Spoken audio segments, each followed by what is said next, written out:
Break the board sports is your boy RJ Cash. Week 3 NFL best bets. Let's get into it again. Click that like, hit subscribe. We got all of our videos rolling out: college football, pro football. We break down everything, including Major League Baseball. Go to breaktheboardsports.com and click the notes blog section. We got notes on each and every game for the NFL and for college football. Looking at this week, using lines here at FanDuel. Going to look for some NFL best bets that we're going with. I want to take it to Tennessee this week. Tennessee Titans hosting the Indianapolis Colts. Right now, the Colts laying 4.5. Your over-under right now sets at 43.5. So right now, when you look at the betting splits, and just going to refresh this for you so we got up-to-date lines. Again, click that like for us. Right now, Colts taking 72% of bets, 62% of the handle. 28% of the bets and 38% of the handle going to the way of the Tennessee Titans. Titans in this one, Colts 4-1 ATS their last 5 versus Tennessee, along with 4-1 straight up. Tennessee hasn't been a good covering team. 1-7 ATS over their last 8, despite hitting the over 6 of the last 9. Tennessee has lost 8 straight games, and the under between these two teams has cashed 4 of the last 6 times. I really like what I saw with Tennessee and Cam Ward. He's really proven me wrong. The defense is really held in there. The big thing for the Titans is they haven't been able to get big plays down the field to help them, right? Week 1 really struggled in the passing game. Again, not that Cam Ward has looked bad.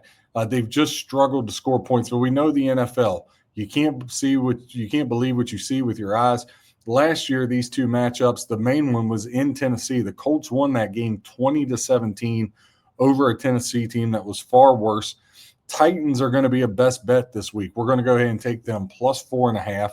Again, I like what I see. I like the defense.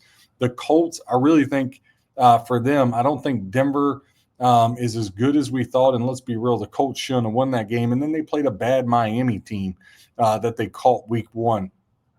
So I don't really know how good the Colts are. I don't think they're world beaters, or, I've heard some people talking about futures market with Daniel Jones. I think we just all need to pump the brakes on that. That's absolutely ridiculous. Daniel Jones is still the quarterback we've seen him be his whole entire career. So I'm going to take the Tennessee Titans. That's going to be a best bet this week, plus 4.5 for the Titans. Again, breaktheboardsports.com. Click that like button. We're going to move over to our second best bet of the week. We're going to go down to Jacksonville. I like the Houston Texans plus 1.5. It's dropped a little bit. Now the Texans are getting percentage of bets here. 66% of bets, 67% of the handle is going to the way of the Houston Texans. Jaguars, they're getting 34% of bets and 33% of the money. So on the split side, not on the side I would like to be. But here's the reality. Texans 12-2 straight up their last 14 versus Jacksonville, and 6-0 the last 6 trips to Jacksonville. Jacksonville just 5-15 straight up over their last 20. Lawrence has not been able to connect with Brian Thomas and Travis Hunter like we thought. I thought this offense would be explosive. It just hasn't shown itself to be that way, and I have concerns. Again, I've been a Trevor Lawrence guy. I've been a Trevor Lawrence supporter, but I got concerns on whether the Jags can stretch the field. Here's the other thing I know. The Houston Texans defense, if not the best, is one of the top 3 in the league. So I don't see Jacksonville being able to just all of a sudden snap out of it against one of the best defenses in the NFL. These two teams played twice last year, obviously in the division. Texans won 23-20 in Jacksonville and then won 24-20 at home. I expect a close game, but I'll take the team getting the points. Give me the Texans plus the 1.5 to go along with the Tennessee Titans plus 4.5 here on Sunday. Next matchup, a lot of people may not agree with this. San Diego or the LA Chargers are laying 3 at home to the Denver Broncos. Right now, Chargers getting 80% of bets, 88% of the handle, compared to just 20% of bets to the Broncos and 12% of the handle. Your over-under sits at 46.5. If I got to look at right now, I like the Denver Broncos plus 3. They're going to be our third bet to go on here. Again, with Denver, I'm not sure how good they are. I know the Chargers have looked well, but again, I really think, despite the Chargers being 5-1 ATS over their last 6 and 5-1 straight up over their last 6, I think Denver will come to play here. Denver's defense will keep them in the game. I think Khalil Mack being out for the Chargers is a huge disservice to them. The under has cashed 10 of the last 12 meetings between the two teams. Now, Denver has struggled ATS, just 1-5 ATS their last 6, and they've struggled on the road. 1-6 straight up on the road are the Denver Broncos. So I do have some concerns there. These two teams in their 2 matchups last year, Chargers won both of them by exactly 7 points. The way I look at this is if Denver loses this game, then they automatically go 2 games down to the Chargers, and Chargers have the leg up in the tiebreaker.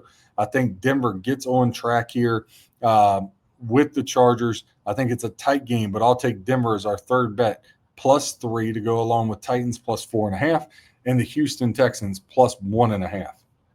Game number 4 that we're giving out of our 5 pick for this week, we're going to look and go to, yes, we're going to do it, the 2-team 7-point teaser. You lay $1.40. I know a lot of people don't like laying the juice, but I think when it comes down to this, it's just a no-brainer. Going to take the Green Bay Packers at pick and put them with the Seattle Seahawks pick. Now, look, Green Bay rolls into Cleveland. Green Bay right now, surprisingly, when you look at the splits on this game, Cleveland's actually getting 76% of the handle compared to just 24% for Green Bay. Books are going to need Green Bay. I think they cover the 8.5, but getting them here at -1.5 in a 7-point teaser to where they got to win by a field goal, I think that's good value. Listen, Jordan Love and company is going to be able to throw it all over the yard. Their defense is going to swallow up Cleveland. I think Cleveland's going to have an extremely hard time trying to keep Flacco and company upright. Now, these two teams haven't hooked up since 2021. Packers won that game 24-22, but obviously a ton has changed since then. The Packers, a couple inside things if you want to look at, they've covered the second half spread 12 out of the last 16. If you've been following that, put you up 8.16 units, about 46% return on your investment. The team total under has cashed for the Packers 7 of the last 9 on the road, so 7-2 there. The Browns, they've hit the first half team total under 12-7 over their last 19. That would put you up 4.2 units. So Packers -1.5 is the first part of this 7-point teaser. The second part, the Seattle Seahawks. Look, Spencer Rattler may have looked better last week, but the Seahawks are just a much, much better team. I don't like the Seahawks air raid attack, but their defense is going to make things hard on Rattler. Seattle's already a very difficult place to play. I like what Seattle can do keeping the ball on the ground. Now, truth be told, I think the Saints have a chance to cover this 7.5. But at this 7-point teaser, we're just getting the Seahawks in a pick situation. I think that's great value. So our fourth play is going to be that teaser, Packers and Seahawks in a 7-pointer. Next one, we're going to close out with another 7-point teaser here. Again, $1.40. I know some people say, I don't like the juice. I like wins. We're going to throw the Packers in it again. Again, I think if you have the Packers at the Browns, I'm not big on road teams, but I think this is just too juicy to pass up. We're going to take the Packers at pick again in this one, and we're going to roll it, yes, with the Kansas City Chiefs pick, actually +1 it would be now against the New York Giants. I don't see the Chiefs going 0-3, though I do think you could middle it with the Giants getting 6.5. I think the Chiefs get across the finish line. So our pick 5 for the week, let's turn it into a 6-pack, all right? Let's turn it into a 6-pack. Everybody likes a 6-pack a little bit better. So one more game on the docket, and this is a hold your nose, right? So when I say hold your nose, you just got to go with me here. We're going to run one more 2-team 7-point teaser. I think you're going to like it, except for the first part of it, the Chicago Bears. You say, well, RJ, how could you possibly take the Chicago Bears? Listen, they're only getting 18% of bets and 23% of the money, and yet Dallas is laying 1.5. Dallas should be a 3.5 point favorite. I think there's value here with the Bears. To be quite honest with you, I think the Bears are live here. But listen, that 7-point teaser will take the Bears up to +8.5. Let's put them with the Kansas City Chiefs pick. So that follows off that caps off our 6-pack. We got 3 straights and 3 teasers. Let's run through them. Straights, Tennessee +4.5. Houston Texans +1.5. Denver Broncos +3. We have 3 2-team 7-point teasers, Seahawks Packers, Packers Chiefs, Chiefs Bears. Good slate for you here. Again, click that like button, breaktheboardsports.com. Check on that notes blog section. It's got quick hitter notes, not paragraphs and stuff to be get lost in. Just notes you can print off and go yourself. Again, breaktheboardsports.com, where we help you become a better handicapper. I'm your host, RJ Cash. Look out for us as we're going to be breaking down the Rams-Eagles game along with some other games later today. Again, Break the Board Sports. God bless and happy handicapping.